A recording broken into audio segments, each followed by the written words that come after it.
Yeah, it's Tokyo Real Estate Man here with a little update what's here happened here at the Shibuya station here with the redevelopment. And we have one of the new exits here that is working. It's not hooking up to the JR tracks above the station, but it is connecting itself here. This is exit 16B, okay? And yeah, they've done a really good job. All that Keynesian money. Yeah, but right there, they have built a beautiful exit that's interfacing with the Toyoko line underneath the station right here. So I thought we'd take a look around here at, there's the Hikarie Tower, which was done 3 years ago.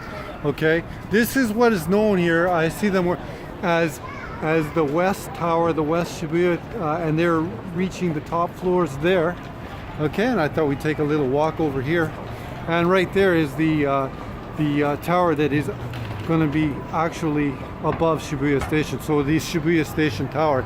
And as you can see, maybe if you've seen any of the prior videos, they are enclosing the building right now with the glass. Yeah, so I've been, if you tuned into some of my other videos, you'll know that my son studies judo at the police station right there on Tuesdays and Thursdays, and I bring him down there. And yeah, it's actually a really good club. A lot of the police stations in Tokyo, one of the I don't know if it's a service or what have you, but they do have a judo club. And then every few months, I guess the students from each of the clubs end up having tournaments with each other. That's really good. Now this is a really, I'm going to go across, there's a really oddity here in this building here. It's called the Yamashita Shoten, or like a bookstore here. This bookstore has been here forever. But I can't really explain this building right here. Because usually, I mean, we have a new building here, have a new building right here, okay? And usually a building like this would be part of the development, you think, but it's actually not. So I'm not sure if there's going to be, but they're not preparing for any sort of construction or anything here on this building or anything like that. So yeah, I mean, this person here, whoever the owner of this building here is sitting on like what I would say a monster real estate speculation, you know, or they just don't want to sell it or whatever. I can't really explain it. Anyhow, just take a little stroll down here. There's some people here from Malaysia. I think Shibuya is such a hot spot for tourists right now. They're just always there. Lots of people coming down here. Sometimes I come here with my wife and she says it doesn't even feel like Japan. Sometimes there's so many people here. Now, these tracks right here were the Toyoko line, or these might be the actual JR tracks, and there's a lot of development going as they're making the building here. They're obviously looks like they're reinforcing the tracks right there too. Yeah. Now underneath the tracks in a lot of the places in Tokyo, okay, there's always been a lot of stores and restaurants, and now these restaurants here, they closed about 2 months ago. I'll take a pan up here. See, this is a secondary building that's connecting itself to the West Tower right here. Anyhow, back to the subject here. A lot of these stores that were underneath or restaurants and stores underneath the tracks here have closed in recent months as development has pushed on. So yeah, there's about in here there was 3 restaurants in here that were forced to close, and they had been there for years and years.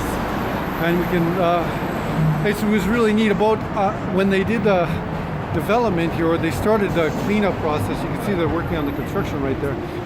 There were a lot of rodents running around here just because of the displacement. They had, I guess, you know, being in Shibuya, there's so much garbage and what have you that I guess there's a really big rodent population. But a few weeks ago, every time I came down here on my bike, you could see them scurrying other places. And there were a number of I assume it was cheaper rental spaces here that are going to get redeveloped, which is just another argument. I felt really sorry for these one guys. They were There were young guys. I think they were located right about here, and they had built themselves such a beautiful store. It was such a great, stylish long little store they built here underneath the tracks for themselves, and I felt really sorry for them because I thought that they put so much dedication into building such a nice little store. But again, they didn't own the land, and if you don't own the land, you're just going to be forced to move, which is basically an argument why I just think it's such a good idea to make sure you buy an apartment when you're here in Tokyo, because if you could have owned this land, I'm not saying that this would be possible to own, because that's obviously underneath the JR tracks, and the Japan Rail isn't gonna, it's their land. But if you could own your store, at least you'd have a little, when the redevelopment happens, you could have a little piece in the development. Here's a little peer toward what else is happening down here in Shibuya. As you can see, it's maybe difficult to see, but right here to the diagonal, maybe you could pick up on the little crane up there in the background. There is another tower going up there. That used to be the old Tokyo Plaza building right there. Yeah, so there's just so much development happening here right now, or redevelopment really. Yeah, and that would be the front face, or like the Hachiko Square portion of Shibuya. I just wanted to take a few minutes here and give you an update here from Shibuya. Maybe you can get you a little pan here to the Shibuya West Tower, or Shibuya Station New West Tower. There you go. And looking up the hill toward Dogonzaka. Tokyo Real Estate Man. Video finished.